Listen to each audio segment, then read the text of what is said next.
కార్మిక కర్షక ప్రజా వ్యతిరేక విధానాలు నశించాలి. కేంద్ర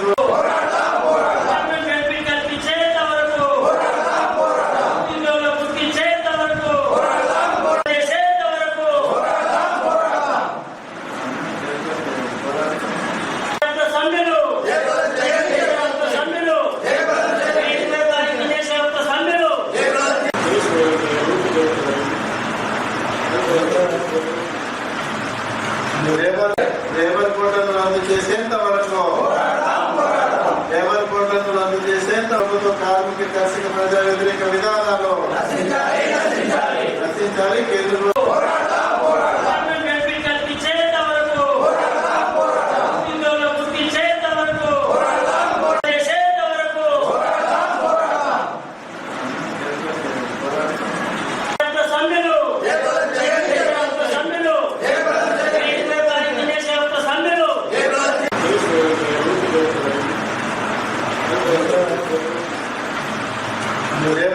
లేబర్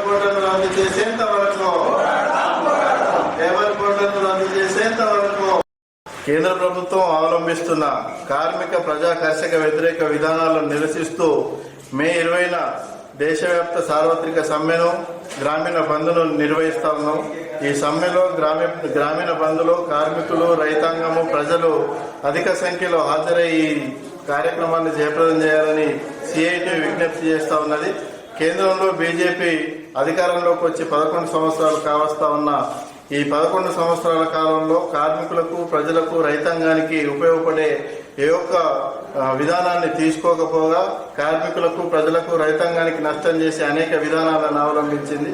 ఈరోజు భారత కార్మిక వర్గం కనీస వేతనం 26,000 రూపాయలు కోరుకుంటున్నది, ఉద్యోగ భద్రతను కోరుకుంటున్నది, పిఎఫ్, ఈఎస్ఐ, పెన్షన్, ఇన్సూరెన్స్ లాంటి కనీస సౌకర్యాలను కోరుకుంటున్నది.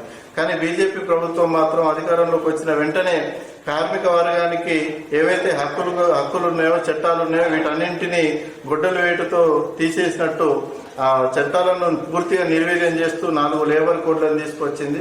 ఈ 4 లేబర్ కోడ్లను వెంటనే రద్దు చేయాలని చెప్పేసి మేము డిమాండ్ చేస్తా ఉన్నాం. అదేవిధంగా భారత రైతాంగం ఎప్పటి నుండో అనేక పోరాటాలు చేస్తూ ఉన్నది. మద్దతు ధర చట్టం చేయాలని చెప్పేసి పోరాటాలు చేస్తూ ఉన్నారు. ప్రతి పంటకు గిట్టుబాటు ధర కావాలని కోరుతూ ఉంటే కేంద్ర ప్రభుత్వం మాత్రం వ్యవసాయాన్ని పూర్తిగా కార్పొరేట్లకు అప్పచెప్పే విధంగా విధానాలను తీసుకొస్తా ఉన్నది. కాబట్టి కనీస మద్దతు ధరల చట్టాన్ని చేయాలని చెప్పేసి మేము కోరుతా ఉన్నాం.